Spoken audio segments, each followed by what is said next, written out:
The iFlight Baby Nazgul, for such a tiny drone, has a big reputation to uphold. Can it be the pick of the Nano segment the same way its big brother, the 5-inch Nazgul, is the pick of the 5-inch bind and flies? I bought the Baby Nazgul with my own money because I wanted to see how it stacks up against the GepRC Smart 16 and the Flywoo Firefly 1S Baby Nano. Now, in terms of basic specifications, it does have a 1S all-in-one flight controller with an F4 processor and 5 amp ESC. You do get a choice of either onboard FreeSky over SPI or external crossfire. A Runcam Atom Nano camera, 40 channel analog VTX, switchable between 25 and 50 milliwatts, dipole VTX antenna, and the batteries connected via PH 2.0. There are two variants of the Baby Nazgul.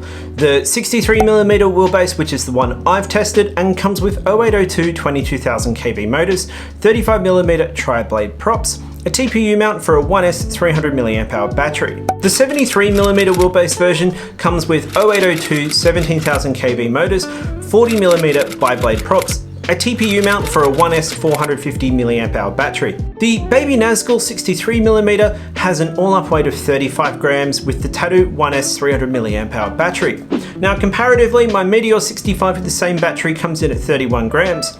And while that doesn't seem like much, the Meteor is actually 9% lighter than the Baby Nazgul. Now, in the box, you're going to get spare hardware, which is really important for nanos, extra props, screwdriver and Allen key, USB-C to PH 2.0 charger, a micro USB cable for connecting it to Betaflight, and a bunch of printed materials. For the size of the camera, the Runcam Atom performed really well with 700 TVL lines. However, the VTX seemed to struggle, and it's likely because of the antenna placement being tucked down to the side. The VTX does sit directly below the TPU holder for the battery. So if you do get a Baby Nazgul, I'd recommend you mount the antenna vertically and use a small cable tie to fix it to that TPU battery holder, because you're going to get far better video reception. It does limit you to just a 300mAh 1S battery, which gives you 2 minutes of flight time. So you're either going to need to have a lot of batteries or be field charging. I also found that after some crashes, the battery does slide forward and into the camera view. Also changing the center of gravity, which means you really need to fly back and fix it. It came with BHEL LES and RPM filtering by default, but I flashed Blue Jay at 48 kHz and was able to squeeze a little bit of extra flight time, about 10 or 20 seconds out of it. I took the Baby Nazgul to a race practice, and it was on an open field with a light breeze, trying to fly it around race gates. It really struggled. I couldn't hit the dive gate with the Baby Nazgul and kept getting pushed off course by the wind. Flying indoors is where it started to feel more like the 5-inch Nazgul, and it felt really good and more than capable. But prop protection is a really important thing for indoor flying, and I'm in the doghouse with my fiance for cutting off the leaf of her favourite plant with the Baby Nazgul from when I had a crash. Ripping around the front or backyard is going to be great, and it's more than capable compared to the original Flywoo Firefly 1S Baby Nano. Although how it stacks up against the revised Firefly Freestyle version is yet to be seen. I had many stacks and crashes with the Baby Nazgul, and it handled them well. It just wanted to keep going.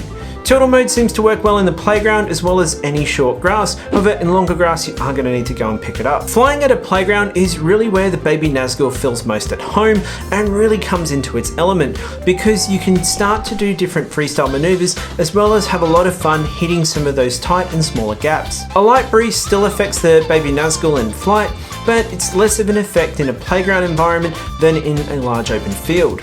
The motors and prop combination were actually very impressive.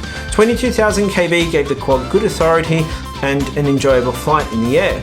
The 35mm tri-blade props, however, are hard to find, and the more common option for whoops is actually 31mm. So when you do buy the Baby Nazgul, make sure you stock up in props. That being said, 35mm gives you that additional disc loading over 31mm, kind of like how the 3.5-inch segment performs better than 3 inches. If you already have a 65mm whoop with a bunch of 1S 300mAh batteries, this is going to be a great addition to your fleet. The VTX antenna does need to be positioned vertically, so I'd suggest you do that as the first thing that you do when you take it out of the box for better video performance. It's a great choice for beginners if you want to fly in small outdoor areas like a playground, your front, or even your backyard, and it's a great little quad to learn on. Baby Nazgul would certainly benefit from a diet by trimming down the TPU and perhaps moving to nylon from steel hardware to get it closer to the 31 grams of my Meteor 65.